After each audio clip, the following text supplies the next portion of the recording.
Hello, everybody. Can you all hear me okay? Give me a thumbs up if you can hear me. Excellent, excellent. I am Scott Ramsey from the New York Cider Association, and the association here in New York that's focused on the cider industry. We focus on market development, advocacy, and research and development. And another piece that we have taken on is thinking a lot about the social justice space. I'm a big believer that any industry that it's going to be forward thinking and doing important work should be thinking about this and taking this on, which is why I am so thrilled to have three of our amazing cider makers from the Finger Lakes area really doing this phenomenal work that you all know a lot about around this reparations kit and tasting. So it is such an honor to introduce to you those cider makers. We have Melissa Madden from Open Spaces Cider. We have Autumn Stochek from Eve Cidery, and we have David Mass and Eric Schott from Redbyrd Orchard Cider. They're going to be tasting some of these ciders tonight. I've got them lined up here. I hope you've got them lined up as well. Also on the call, we have Travis Mammedaty, who is an artist, and he is going to be explaining his amazing artwork that was included in the Reparations Kit, which Melissa is holding up a beautiful sample of there. And then we also have Krista Nunez and Daniela Rivero and Taylor Ray Tate on the call from Khuba International, and they'll be telling you more about the work that they're partnering with these incredible cider makers on in the reparations space. So this is very conversational.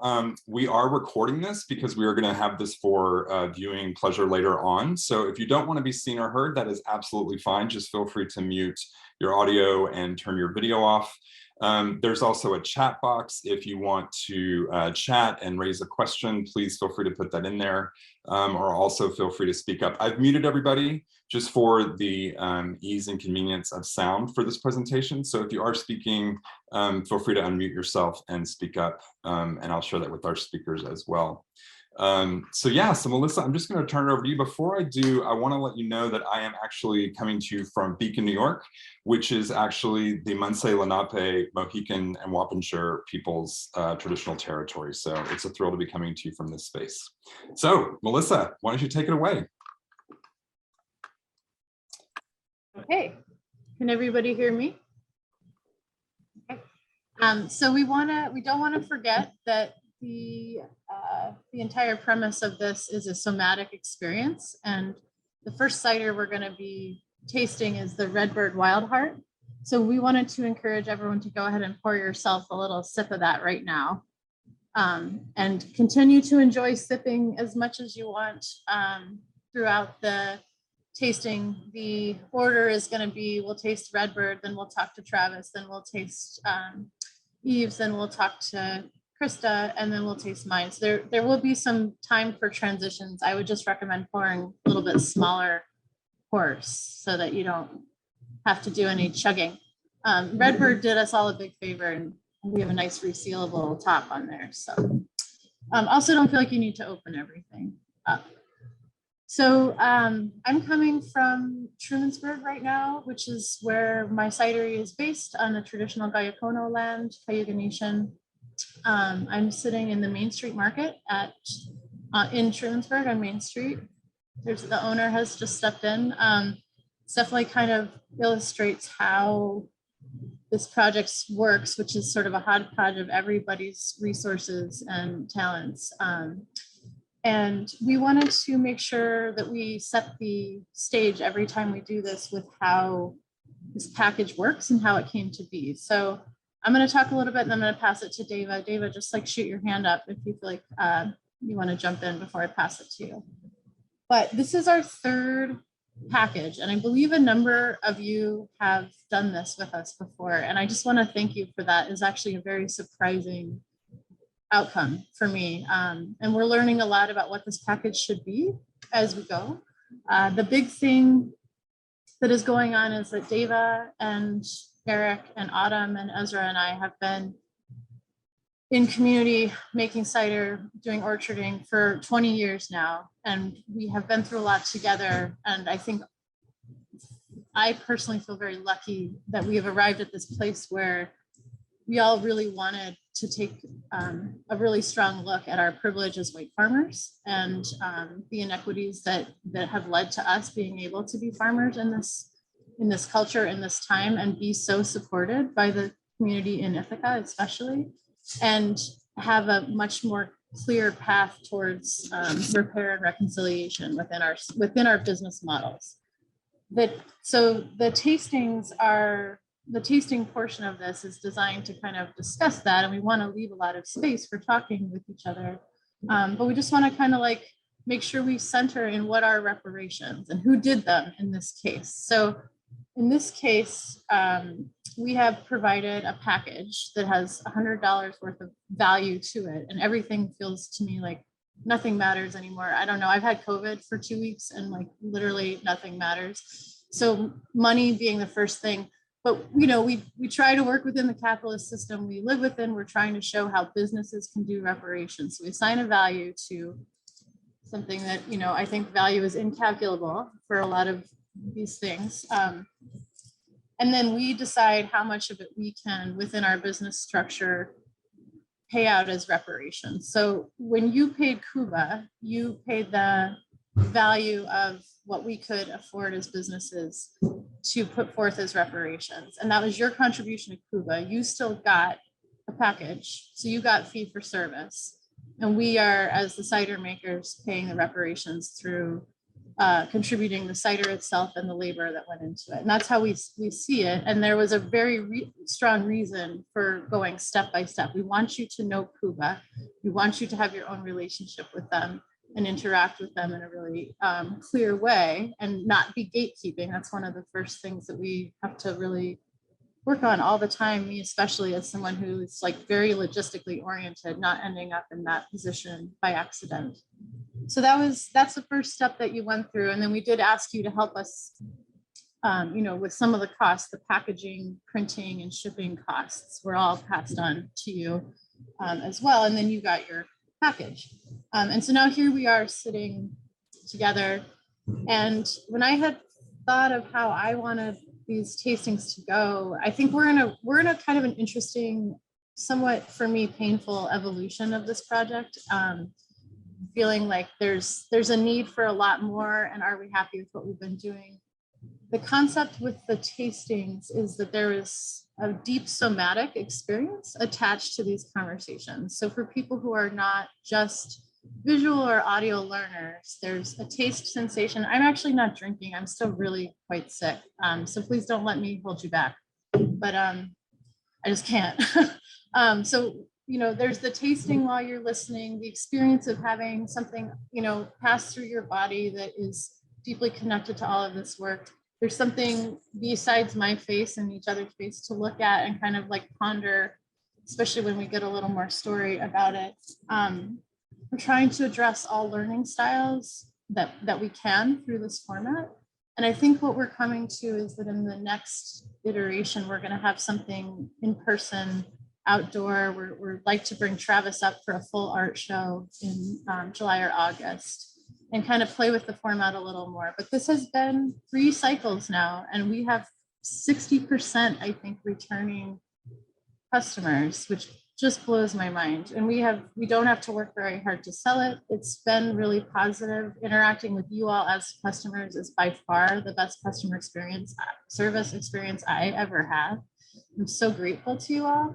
But we also want to be clear that this isn't like, for us as cideries, this is our bumbling like way trying to figure this out. And we are not here to present ourselves as experts on this topic. So we're going to touch on what reparations are, why we think they're owed. And we are going to spend some time in the, you know, the tasting somatic experience. And your feedback on all of that would be super appreciated. And I'm gonna pass it to David now. I've talked already more than my time. But we want to center on what are reparations. Hi, folks.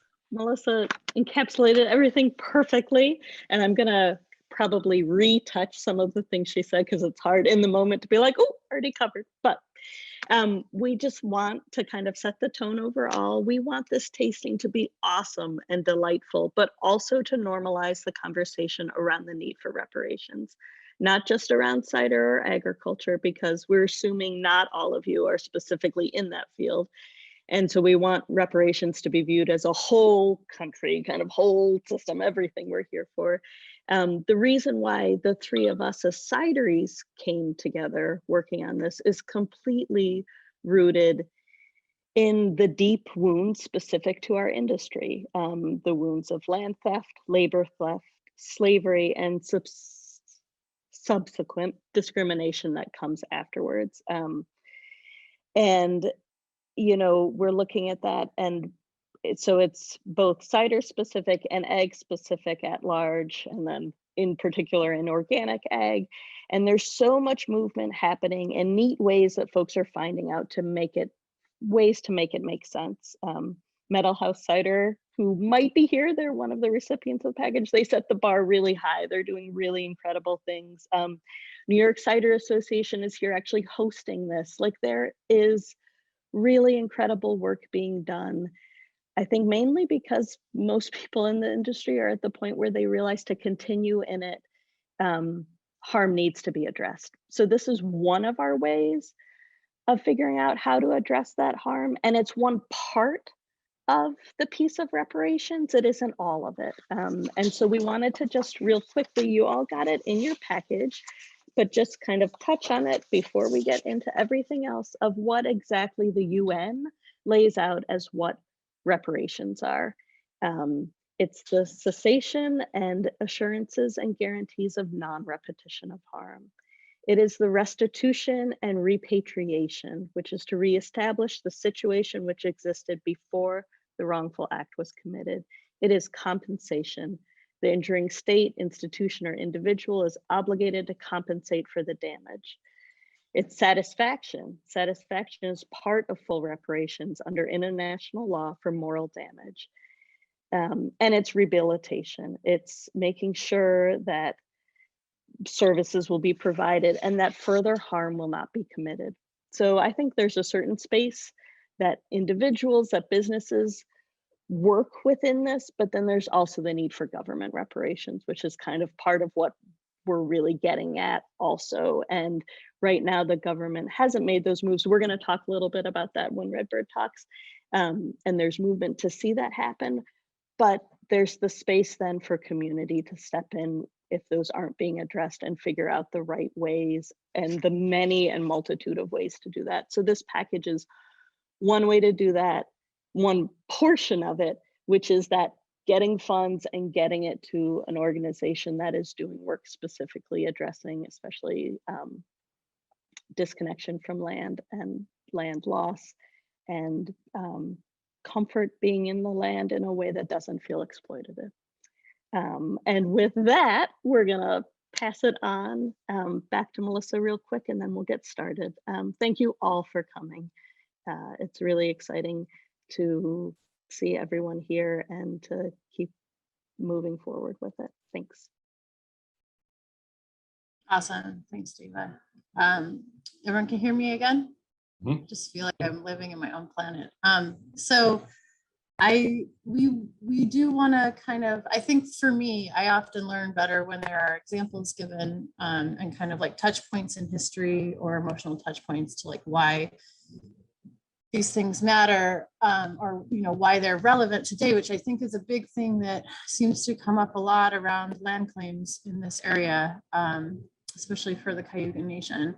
And so I just wanted to kind of highlight like the trail of, you know, of theft and the ongoing like repetition of theft from starting with the Clinton Sullivan campaign in 1777, which was, you know, a genocidal campaign intended to wipe out an entire nation of people, all the way to today where we have this huge conflict going on in Seneca Falls, where the federal government is recognizing someone who has not been condoned by the traditional leadership of the Cayuga Nation, and the amount of harm that's still being perpetuated on the Cayuga citizens because of basically over 200 years of failure to repair the land theft. And so I think there's an interest. I have a couple interesting quotes.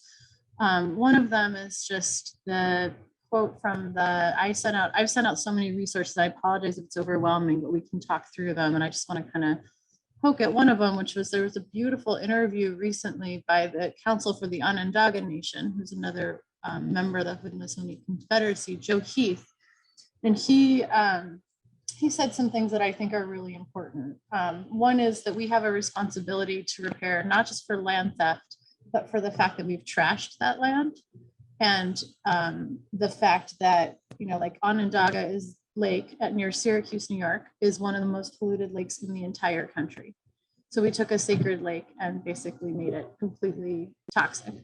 And he said that one of the things that's happened over and over again during the land claims and the issues that have come up, you know, years, every year, every 10 years since 77, is that the courts have found a way, despite it not being despite finding that New York State stole land, and Cornell University actually is a really big part of it, have found that despite their belief that there is an equity, they have not been able to establish any sort of repair.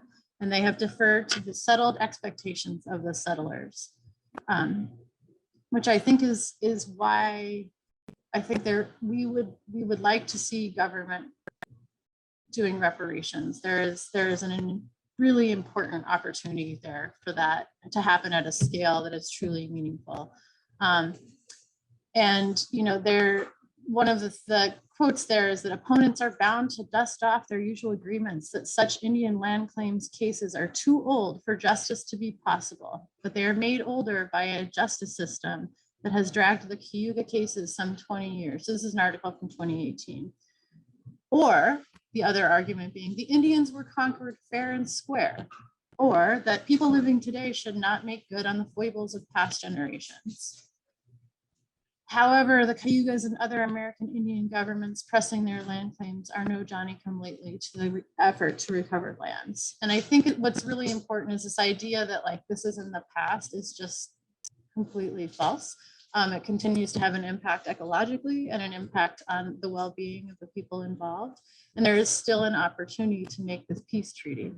And so we're kind of trying to figure out what we can do as small businesses. And it is so imperfect, but this is, these are the efforts that we kind of base our effort on. And I'm going to pause because I've definitely taken up more time, but I can make up for it by making my tasting shorter. Are there any questions so far? That's kind of that's the structure we're working in right now. Oh, no one else wants to present? Okay. I'm going to pass off now. No, I think that's all really beautifully said, Melissa. And I love especially what you all are talking about, the somatic sort of tactile experience of this and how that just drives so much of this understanding that much farther if we have a full holistic experience. And so let's use that as the transition. Deva and Eric, do you want to walk us through the tasting of your wild at heart? And then maybe we'll layer in Travis and get you to talk about your amazing artwork as well in that process. That sounds great. Okay, yeah, we're excited to share this cider with everyone. So this is a 2020 harvested Wild Heart Cider is what we named it.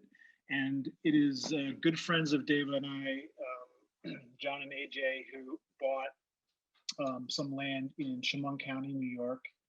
And they might be here participating actually. They discovered that there were 200 wild apple trees on this piece of property that were all seedling trees. And that's a beautiful sort of, rare example of an ecosystem that has something to offer. And so this was the first pressing and fermentation and bottling of that fruit. It's dry, it's bottle conditioned. As we as cider makers and winemakers sort of delve into the processes of making beverages, we always sort of note these characteristics, and we like to call it terroir, but sometimes when we do single orchard or single vineyard bottlings, we see something that is maybe even terroir beyond the earth terroir, but more like the grower terroir, the passion of the orchardist the viticulturist. And I think it's really interesting with this cider being 100% wild seedling apples that I see this really unique wild character. And where is it coming from? It's the earth. So this is like the terroir of the passion of Mother Earth. And I've seen this in other wild apple ciders as well, where it has this just real wild vibrancy. And so some sort of like general descriptors that I like to put with this cider is sort of like wild, herbaceous. Like if you can envision walking through, you know, a field of wildflowers in August, and you kind of get brushed with goldenrod pollen, you know, you get that kind of harsh, like, you know, grippy, somewhat intense character. And I find that in the cider, which is interesting. And along with that, just more kind of common, like tart cherry, citrusy, and it's wild, right? It's tart, and it's excellent food pairing. If anyone's pairing with food today, I mean, this is like with cheese or brie or something is an excellent recommendation. Oh, and I just wanted to say also, it's go ahead. No. I'm waving hi Okay. to somebody. I see that. All right. Yeah, just we're just appreciative of being able to work with orchardists and people that care for the land in a respectful manner. And it's fun. It's been fun working with John as he's been cleaning out these trees over the past couple of years, and just seeing somebody else with similar passion and respect for the earth and its gifts. So cheers. Cheers. That is really, really special, and I'm definitely getting everything you're talking about: the herbaceousness, the cherry.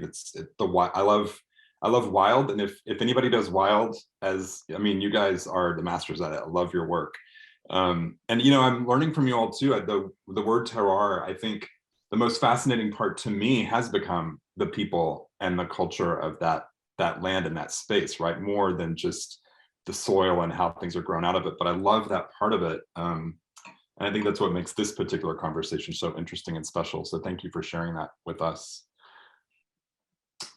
Travis, I want to talk about your amazing piece of artwork, Smoke Dance. How did you, so I'm not sure I know how you got connected with Melissa and David and Eric and Autumn. What is the connection? Well, first of all, let me just introduce myself. Yes. I'm Travis Mammedaty. I'm a Cayuga, Seneca Cayuga, and Kiowa and Wyandotte from Oklahoma. So for me, I've never actually been to our traditional homelands in New York. During the 18th century, a confederation of our people were pushed out of New York into Ohio and down to Oklahoma. And so I come from the descendants of those people that came down in that time. And we have our territory in the northeastern part of Oklahoma, near Grove, Oklahoma. Bassett Springs is our ceremonial grounds there. And we still hold our ceremonies, and we still have our songs and things today that we still participate in. And but one of the things that that wasn't brought down to us was the smoke dance. And so that was kind of one of the dances that just kind of, I guess, in a way that we just didn't bring it down, or we forgot the way it went. Of course, now they still do it in New York and that area. But for some reason, our people, they never brought it down with us.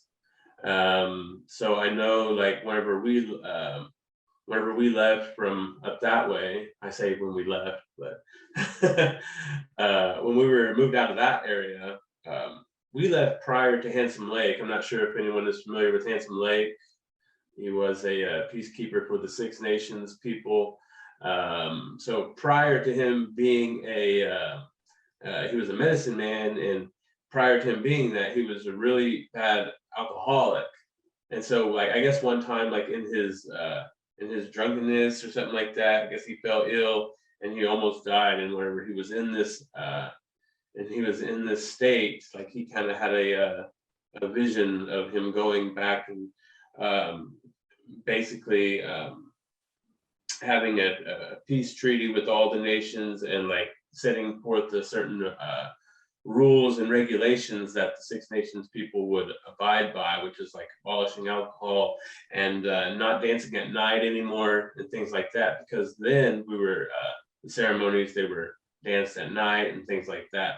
But whenever we left before he came to the people. So like our ceremonies down here in Oklahoma, we still dance at night and things like that. So I just thought that was kind of interesting in that regard.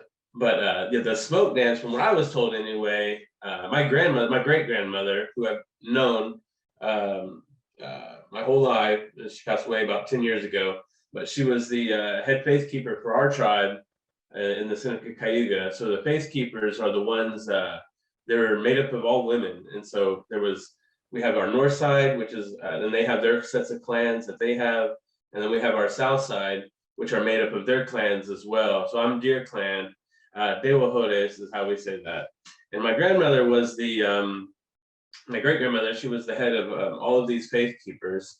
And so she kind of explained to me, and she had never seen it personally either, the dance, but her knowledge of it was just what she was told, I suppose. And then that's pretty much how I know the little bit I know about it, which is it was a faster type dance to a previous dance, which was like a thunder dance.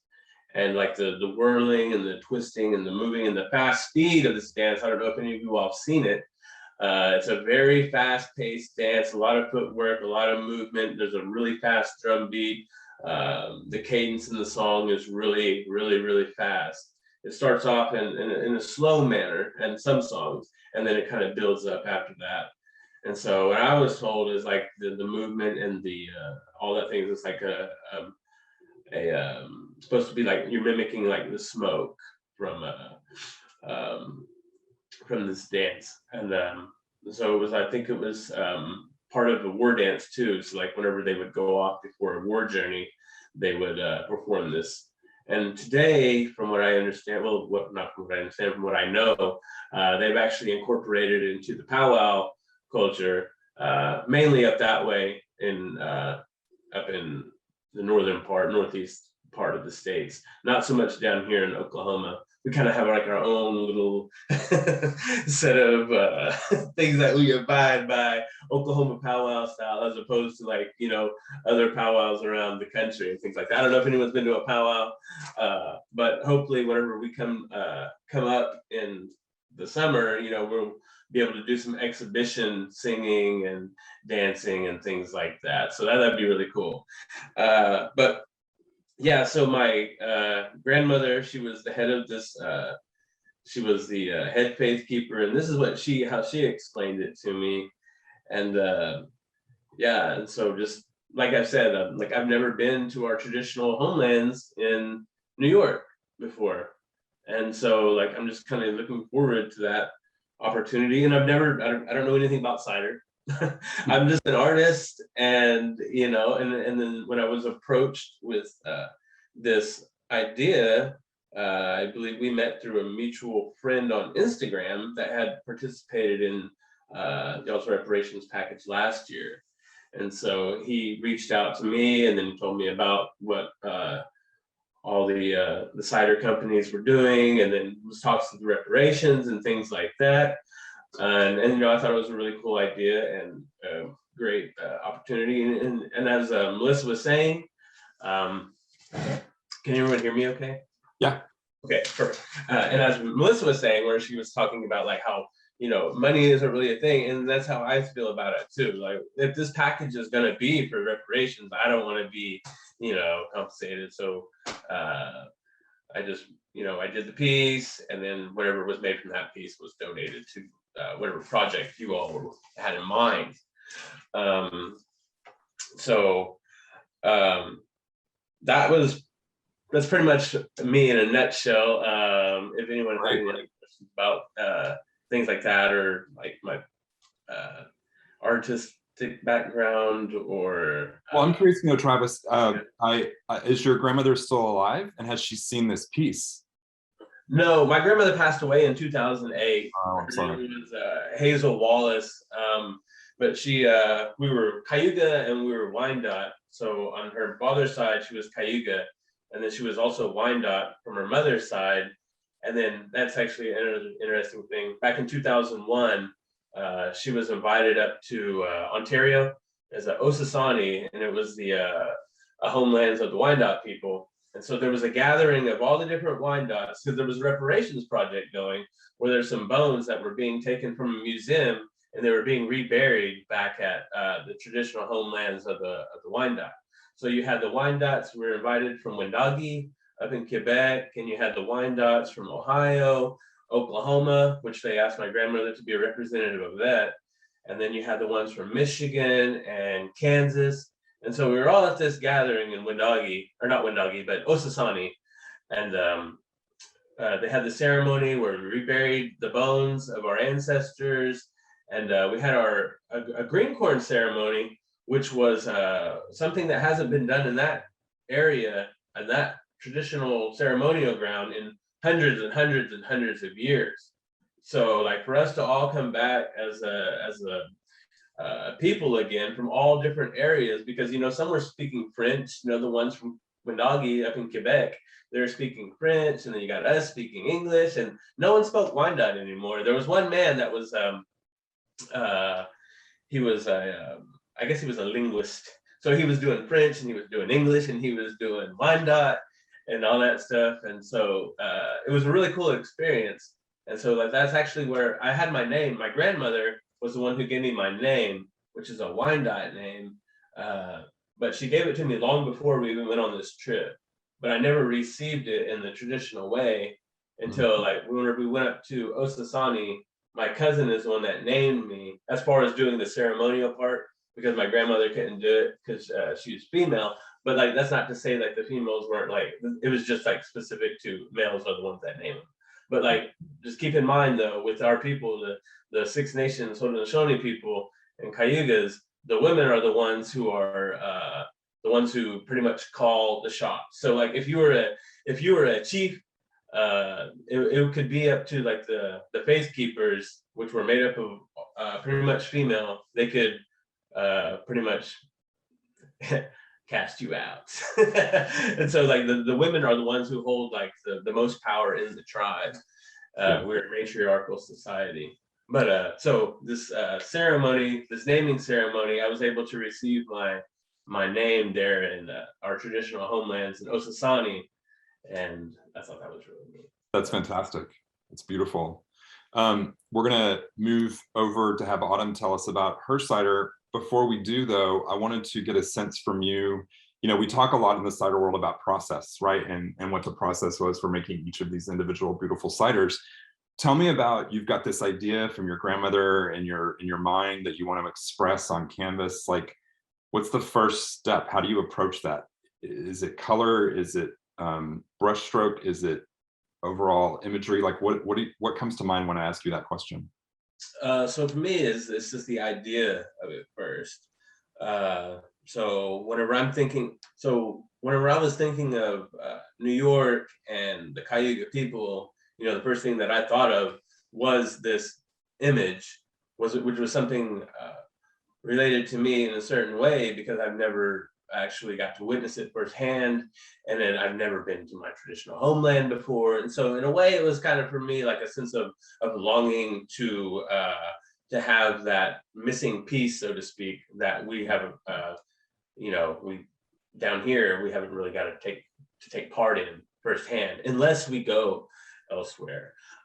So this piece was kind of just something that I figured that I would I'd want to do to honor that that background and my heritage in that way, to and it being you guys being located in that area, you know, I just found it fitting that Yeah. to create such a piece for you all. It's an absolutely beautiful representation. I can imagine your grandmother would be very happy to see it, actually. And so, yeah, thank you for sharing all of that. Melissa dropped Travis's website address into our chat box, so feel free to grab that. If you have any questions along the way, please feel free to put them in the chat box. I want to move on to Autumn and have you talk about your Darling Creek cider that you put into the kit this time. Thanks, Scott. Travis, I just want to say it's very moving to hear you talking about your piece and to, yeah, just to hear that longing and yeah, it's just, I'm feeling really emotional right now. So the Darling Creek cider, just really quickly about it. It's made from fruit that we've grown on our farm. Our farm is certified organic, and it made from fruit that was grown in a very dry year. So there's a lot of concentration, high sugar content, resulted in a higher alcohol content and a high density cider. We made it with the traditional methods. So after the cider was fermented to dryness, we blended it, put it in the bottle, added a tirage for a secondary fermentation, and then disgorged it to remove the yeast. And I was hoping actually just to take up a little bit of my time to, instead of talking about the cider, just to talk a little bit about one of the things that sort of was like a catalyst to me getting involved with this collaboration with Melissa and Deva. And it sort of started, I think, when I reached out to them. Boy, I can't remember if it was 2020? I'm losing track of the years, getting old here. But there had been a sort of controversy going on in the cider industry, the United States cider industry at large. And for folks who are like tapped into cider, you might be aware of the ways in which the cider industry has really tapped into colonial nostalgia as part of its marketing positioning itself as a particularly American beverage that has these sort of historical roots, and painting those roots in a very, well, sort of, you know, the dominant narrative that, you know, many of us are familiar with, this whitewash narrative of colonial America. And one of the things that was happening in our industry was that in trying to maybe like delineate, maybe say like a commercial cider from a cider that was produced, you know, from concentrate and flavored with artificial flavors and like over sweetened and sold in cans and sold at a grocery store, which people are having confusion about. Our national trade industry was coming up with trying to come up with terms to define these products, and they were going to call the gas station cider modern cider, and cider that was made much as the way that Melissa and Deva and I and Ezra make cider, heritage cider. And it was pointed out to the cider industry, actually specifically by some people of color, that this word could be problematic. And that pushback created some very, very unfortunate dialogue and defensiveness in the industry, and left a lot of us just sort of reeling and wondering, like, what is our industry and what do we stand for? And what are the stories that we tell about our products?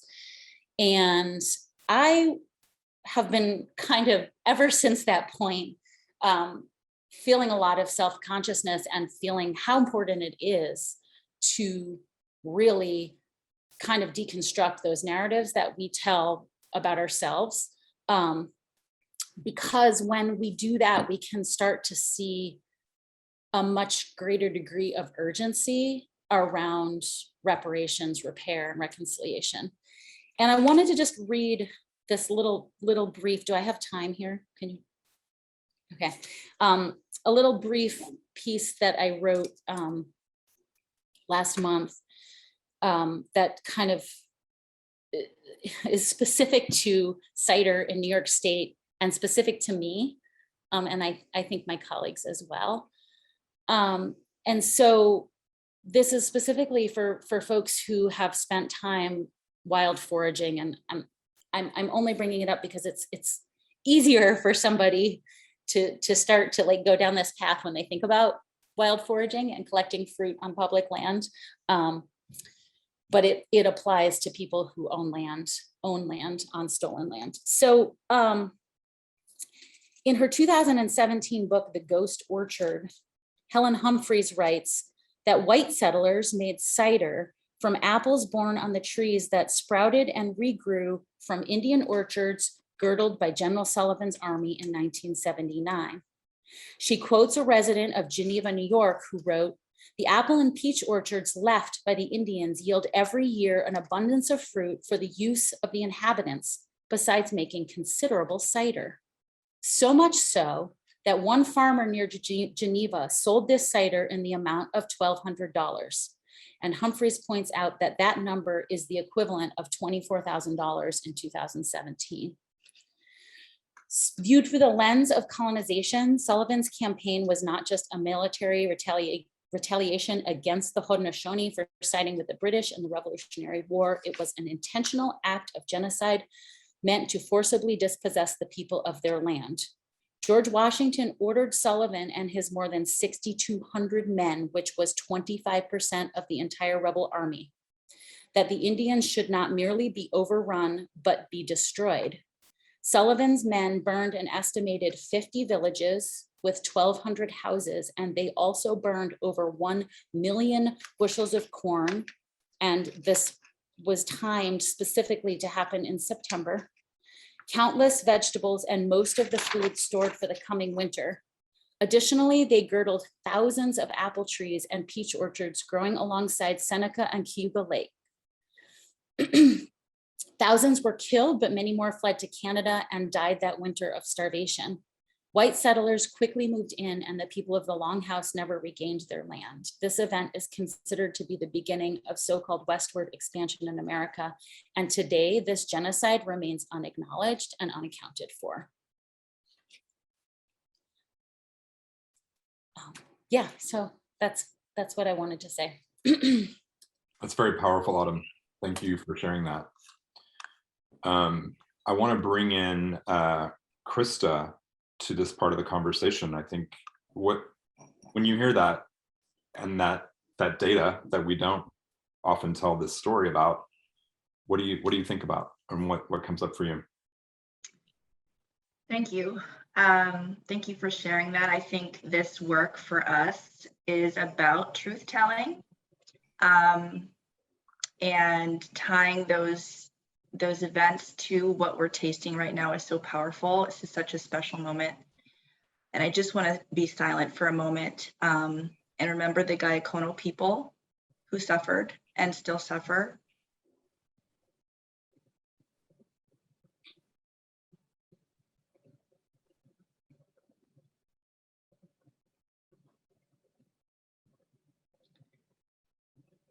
Thank you. I think for me, it brings up the reason why we do this work, which really is about remembering where we came from.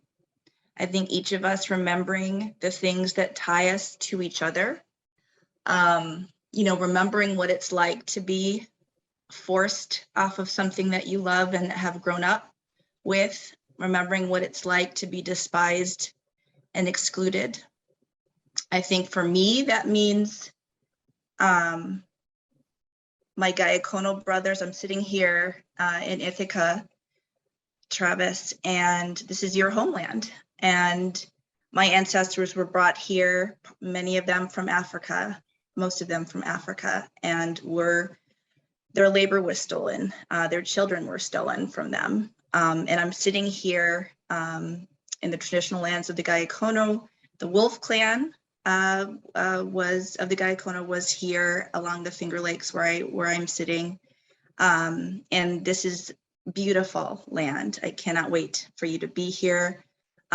This work that we do is about making sure that the Gayakono regain their land. Right now, to make an apple analogy, it's some people have, through inheritance and privilege, gotten the sweet part of the cider, and others have gotten the dregs.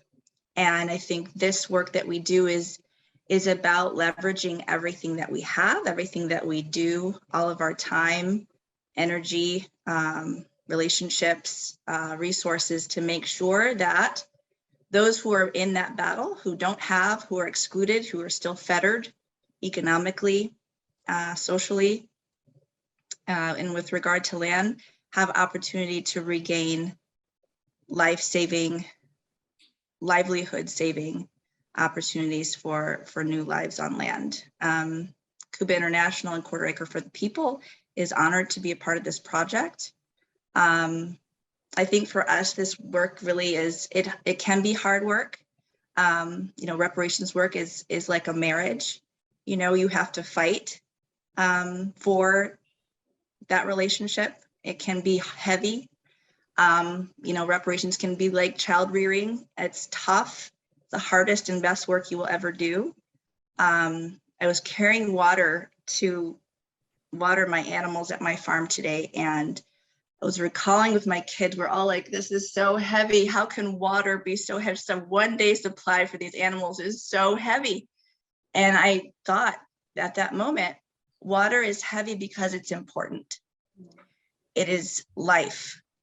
And the fact that we're sweating going up this hill to put water in this duck's trough, it's because it's going to save that duck's life. And we have to do the hard work to make it happen.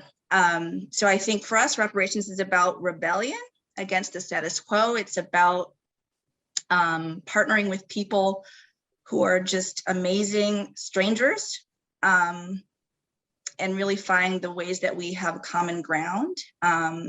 Reparations for us is about when we get corrections from an ally or a friend that is painful or requires effort to understand. Reparations is about humbling out and saying, okay, I don't understand this, I don't agree, but I'll give it more thought. Equity work is about equalizing resources between rich and poor. And again, about unfettering people who are still have the chains of inequality clinging to their wrists and ankles in various ways, and figuring out how you can and I can do our part to make it better. Thank you so much. Thank you for the amazing work and that amazing information. I want to acknowledge Daniela and Taylor, who are also on the call, your colleagues. Daniela and Taylor, do you want to wave? Please do weigh in, Danny and Tay. I would love for you all to share whatever you feel like, and also maybe a little bit about our current project. Sure. Hi, everyone. I'm Daniela. Thank you all for being here. I just want to thank the Cideries again for this beautiful opportunity for, us all to be tied to each other by something other than violence and colonialism. Yeah, so one of the really amazing projects that we have in the works here at QAP involves land back for both Indigenous folks and people that have been displaced through war, through genocide, through being sequestered to build up this country. And we are creating an opportunity for multicultural communities to farm this land and be able to realize some of the dreams of their ancestors, and also some of the conditions for justice and safety for BIPOC people to be possible on this land. And we're hoping that in the future we can have some Gayakono cohorts as well. They're still actively struggling to have ownership and agency of their lands and their communities, and it is definitely very timely and needed work. So thank you also so much. I'll pass it on to Taylor if you want to say anything. Hi everyone. Like she mentioned, my name is Taylor. I'm really happy to be here and appreciative of this space. We actually just had a meeting the other night with our cohort, and I think something that came up that feels relevant in this space is the shifts of moving from individualism to this kind of community care outlook. And I think it's challenging, but also a really beautiful thing to be able to look at ourselves and our people as one and being able to uplift one another. And I think that this space is kind of, exemplary of that.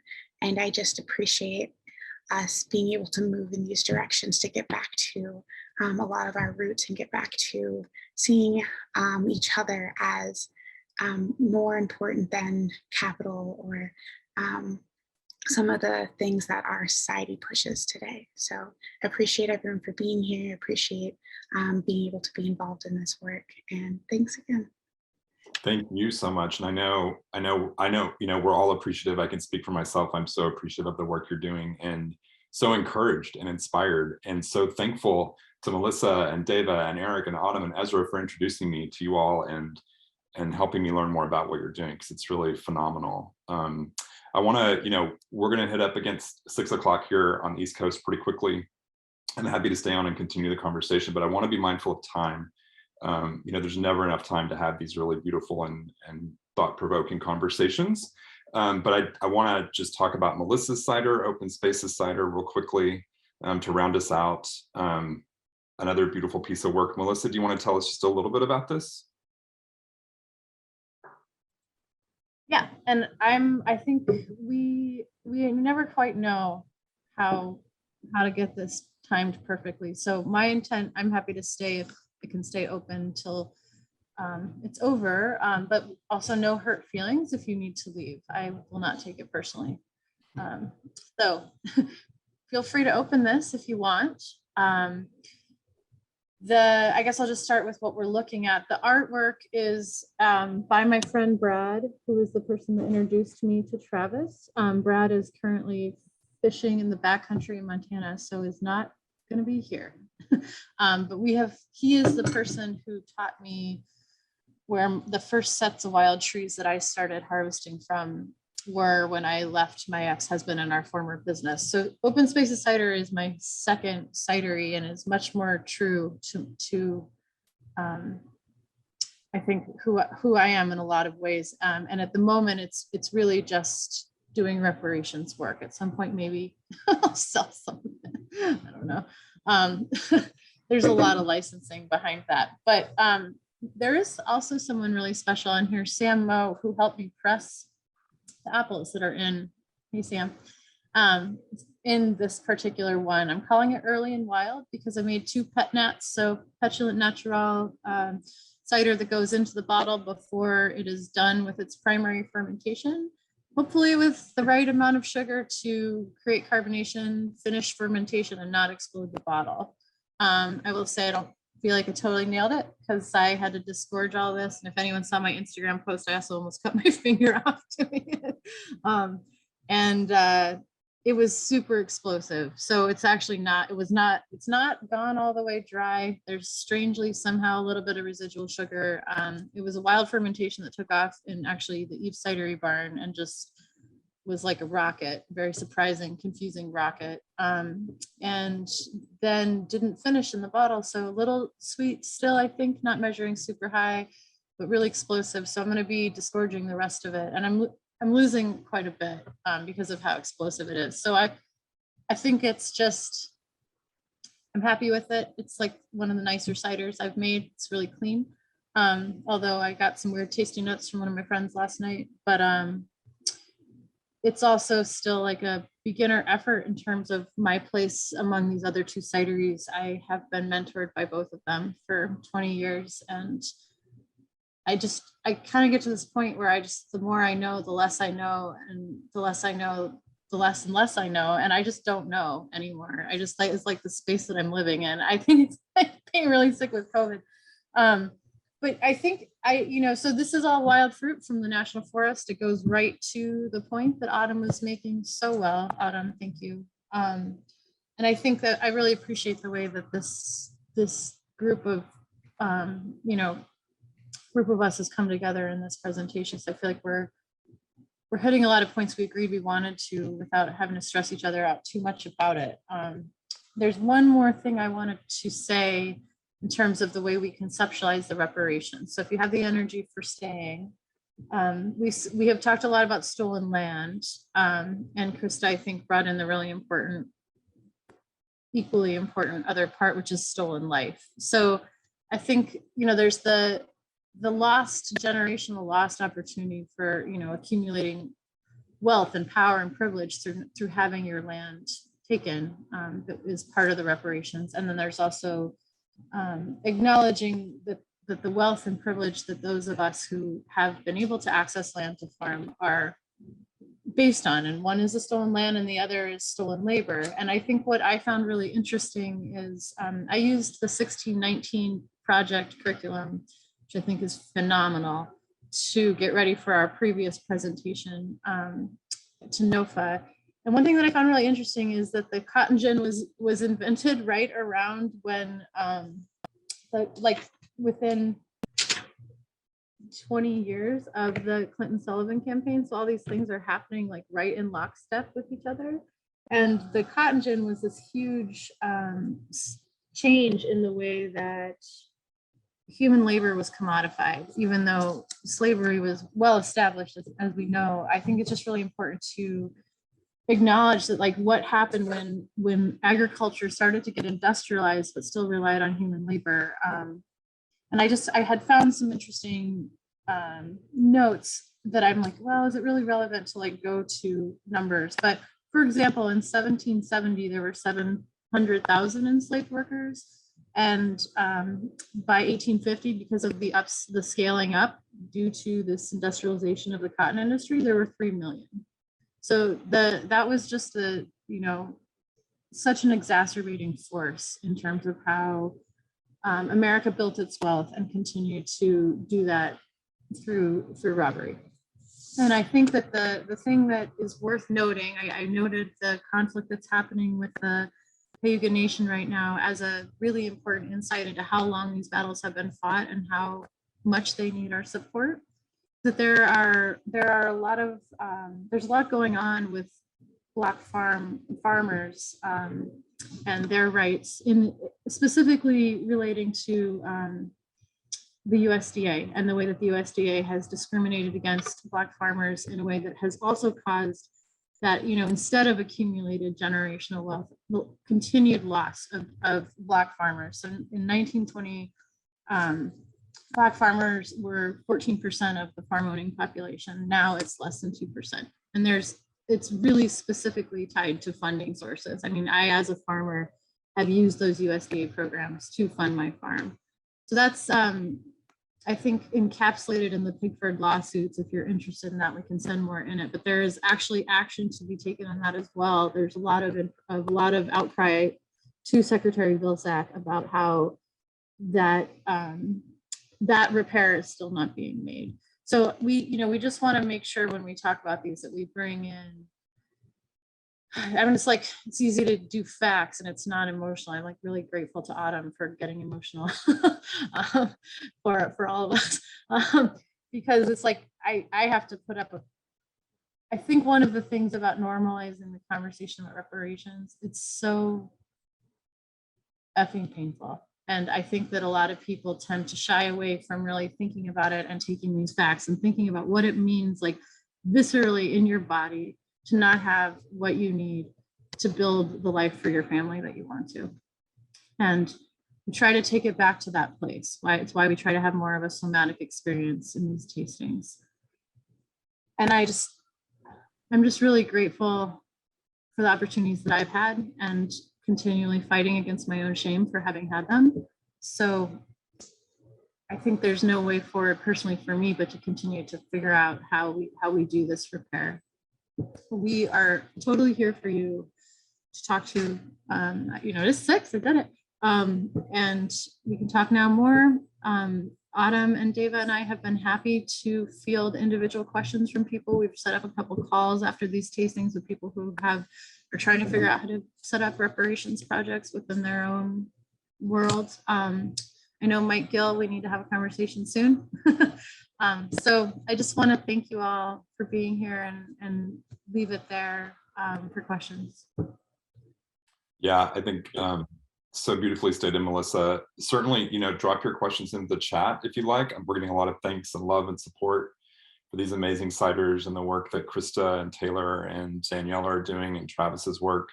I'm also very grateful, Autumn, that you were willing to get emotional because I feel like that was really such a beautiful and special thing. I'm curious to know, is that work written in, like, are you publishing that work anywhere, or is there a way to share more of that? That's a good question.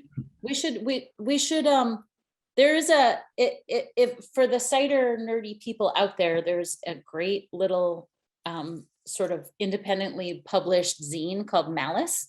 I was just gonna say, yeah. And that's a good idea. Maybe I'll send it to Malice. They're always looking for an article. And if you're interested, actually one of the sort of catalysts for a lot of this work is an article that Olivia Mackey wrote for Malice about maybe 4 years ago. And they have all the archived editions on their website. And it would be awesome also if you're interested to just subscribe, because it supports like this kind of other aspect of the cider industry, which is, sort of intellectual and reflective and